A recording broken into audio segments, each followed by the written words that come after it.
That was James Clapper, who, along with John Brennan, are two of the single worst people out there as it relates to, we know now for a fact that Harry Reid was fed the phony dossier in August of 2016 by Brennan. You know, our CIA is not supposed to act like the KGB and spreading Russian disinformation. Anyway, here to discuss all of this, she played such a big part in breaking so many of these stories from day one, and we've been right now for over a year, as now confirmed on this late night, Saturday night document dump. Sara Carter, investigative reporter, Fox News contributor, is with us. Also David Schoen, civil liberties attorney, criminal rights attorney, another guy that has been incredible in terms of his impeccable research and analysis on this stuff. Sara, we'll start with you. You really, if you work for the mainstream media, you would be getting a Pulitzer Prize. I'm sure that's not going to happen. Kind of like, you know, but the people appreciate it of this country because you are able to literally unveil what is the biggest corruption and abuse of power scandal in our country's history. Now the question is, who's going to be held accountable for all this? That's a big question, Sean. I mean, I think the most important thing for me and for other journalists who are covering what I consider to be probably one of the biggest stories in modern American politics that we've ever seen, is to continue reporting on the facts and continue to report on the truth. I mean, this isn't about, and I appreciate you saying that about the Pulitzer Prize and on all these awards. This is about getting the truth out to the American people and exposing what we have uncovered to be extensive corruption from the Obama administration all the way into the Trump administration and against this president.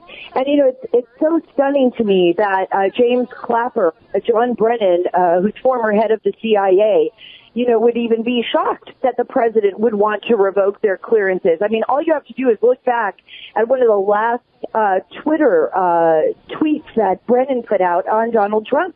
He basically calls the president treasonous. He said his performance in Helsinki rises and exceeds the threshold of high crimes and misdemeanors. He also called him imbecilic.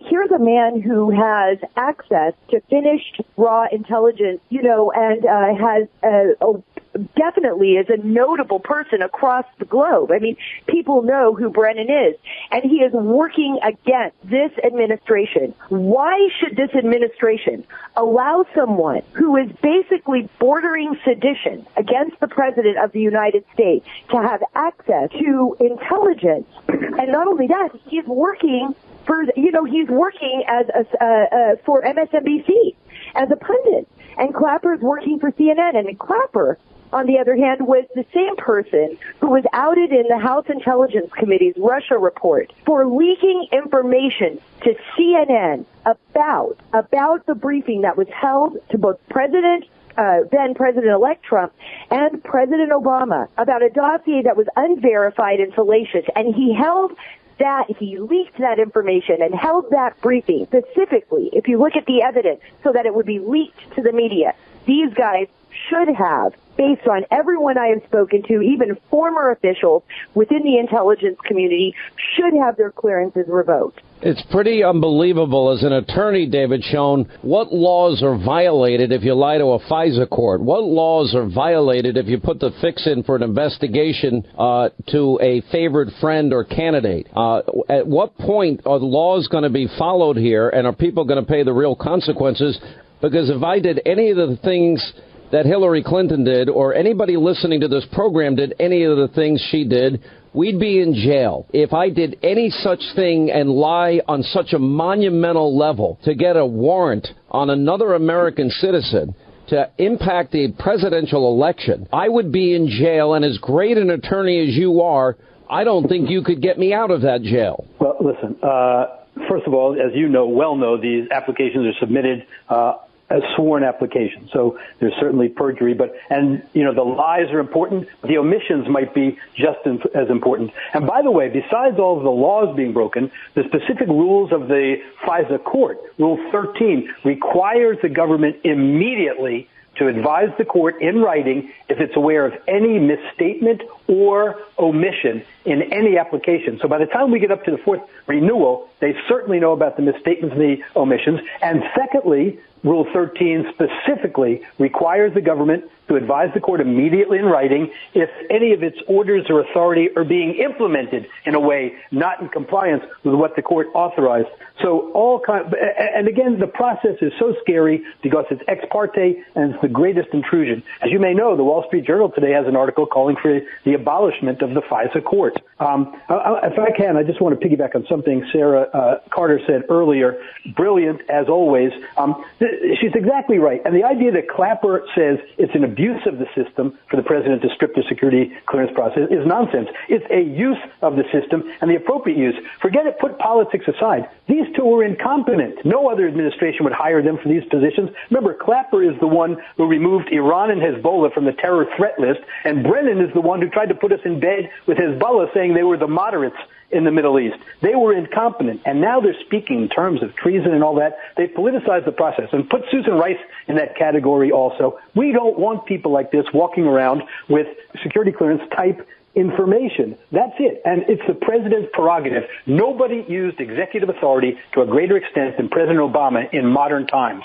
President Trump has this authority. It's his prerogative. That's a proper use of the system. You know, I got to be honest. I mean, I actually found an old Political article that actually, and it was from 2013, where the White House of then Obama was seeking to scrub the clearance list. In other words, ordering a government-wide reassessment of, I mean, this is pretty phenomenal, actually, when you think about it, a government-wide reassessment of how almost 5 million Americans have been granted classified information and security clearances, and whether each person currently approved to see sensitive national security secrets has a need for any access. That's a pretty, interesting discovery, because that's what they're telling about Donald Trump. But how does John Brennan or James Comey or Jim Clapper, who have said the most outrageous thing in the case of Brennan, Sarah, didn't he hand off information from the dossier to Harry Reid? Isn't that, and it wasn't verified, and he's the CIA director at the time? Absolutely. I mean, those are the allegations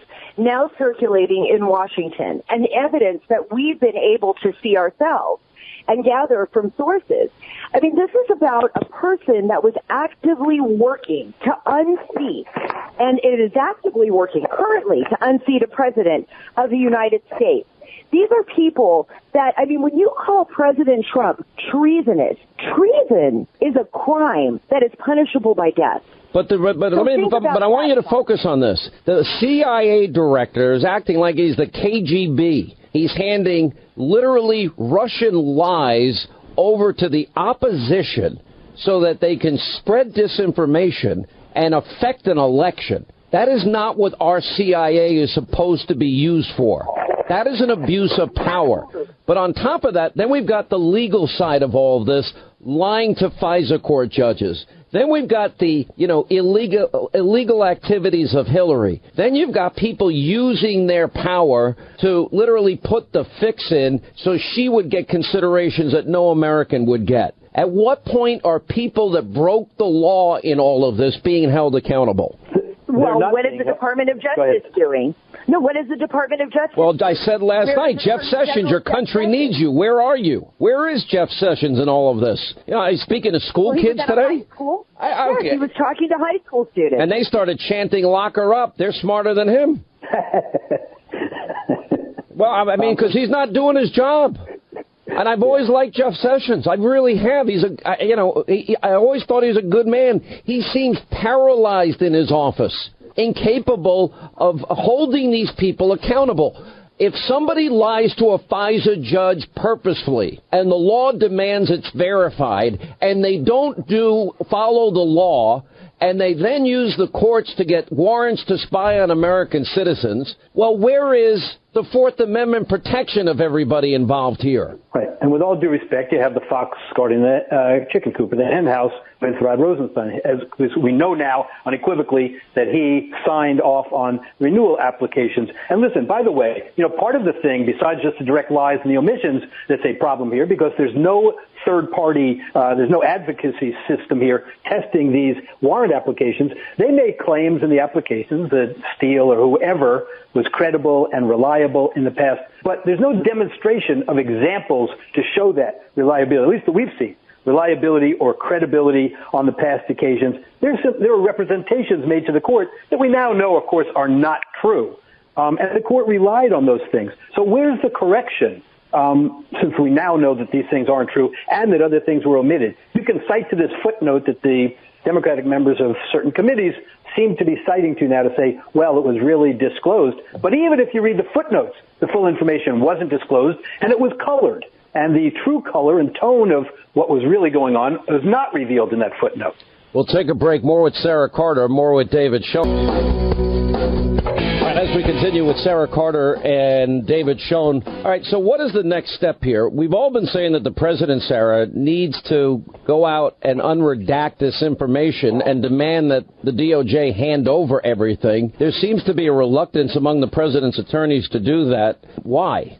I'd like to know the same question. I don't think there's any harm in getting this information out. I think it's vitally important. I think that maybe they want to keep the president at a distance from the investigations taking place on Capitol Hill. Maybe they're hoping that that will work. I mean, look, from the very beginning, when the president decided to move forward with declassification of the documents for the House Intelligence Committee, I think that opened the door. I know Tom Fitton with Judicial Watch was very good about pointing this out. It opened the door for them to take all of this to the court in order to get the FISA documents that we saw this weekend, which were highly redacted, of course, but they were able to get their hands on those documents regarding Carter Page.